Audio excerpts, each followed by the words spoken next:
الرجیم بسم اللہ الرحمن الرحیم۔ آج ہم جو کہ پہلا سبق ہے اس کی مشق کو شروع کر رہے ہیں۔ مندرجہ ذیل سوالات کے مختصر جوابات دیں۔ سب سے پہلا سوال یہ ہے کہ جس نظم میں اللہ کی تعریف بیان کی جائے اسے صنف سخن میں کیا کہتے ہیں؟ اور جس نظم میں اللہ کی تعریف بیان کی جائے اسے صنف سخن میں کہتے ہیں حمد۔ نظم میں اللہ تعالیٰ کی کون سی نعمتیں بیان کی گئی ہیں، ان نعمتوں کی فہرست مرتب کیجیے۔ جیسے کہ آپ نے پڑھا ہی ہے کہ نظم میں اللہ تعالیٰ کی بے تحاشا نعمتوں کا ذکر ہے، جن میں سے سورج، چاند، ستارے، باغ، پھول، کوئل، بھنورا، بلبل، کلیاں، اوس، کھیت، ہریالی، بادل، دریا، انگوروں کی بیل، تتلی اور دانائی شامل ہیں۔ اگلا سوال یہ ہے کہ تتلی کو اللہ تعالیٰ نے کیسا بنایا اور کیا سکھایا؟ تتلی کو اللہ تعالیٰ نے رنگین بنایا اور اڑنا سکھایا۔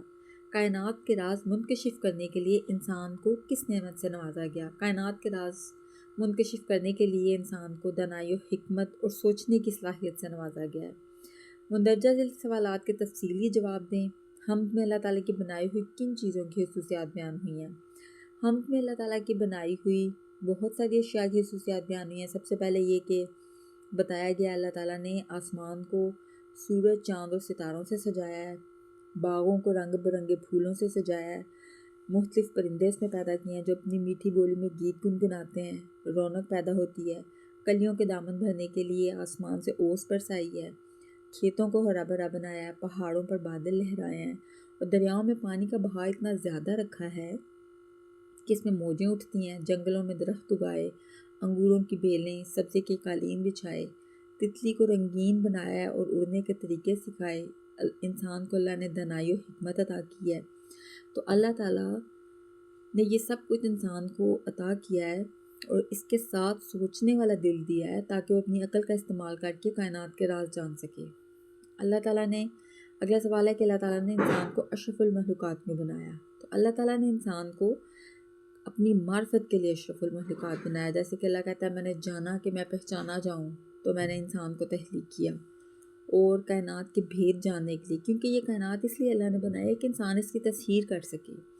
اس سے آگے یہ ہے کہ ہم اللہ تعالیٰ کو کیسے پہچانتے ہیں؟ ہم اللہ کی صنائی پہ غور و فکر کر کے صانع کو، خالق کو پہچانتے ہیں، کیونکہ ہم کائنات میں جس طرف بھی دیکھتے ہیں نظارے ہر سو ہمیں دکھائی دیتے ہیں، اور یہ ساری تخلیقات جو اللہ کی ہیں یہ ہمیں خالق کے بارے میں غور و فکر کرنے کی دعوت دیتی ہیں۔ اور خود قرآن میں اللہ تعالیٰ کہتا ہے کہ ہم نے تمہارے کان اور آنکھیں اور دل بنائے تاکہ تم سوچو، تاکہ تم غور کر سکو، اور غور و فکر سے ہی انسان نتائج تک پہنچتا ہے، اپنے خالق کو پہچانتا ہے کہ یہ ساری دنیا بے سبب نہیں ہے، یہ سب کچھ جو بنا ہوا ہے یہ خود بخود نہیں بن سکتا جب تک ایک خالق موجود نہ ہو۔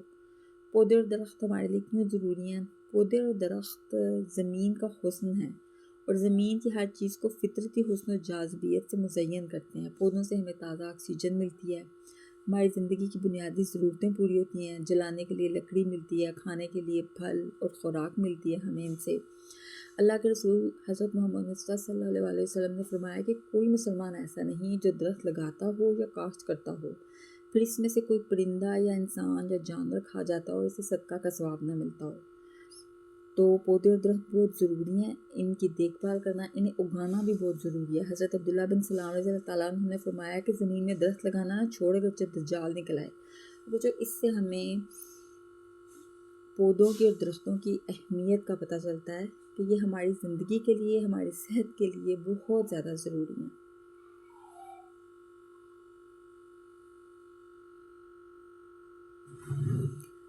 اس کے بعد ہے متن کے مطابق درست جواب پر ٹک کا نشان لگائیں اور تاروں کے دیپ جلائے۔ کوئل کوکی، بھنورا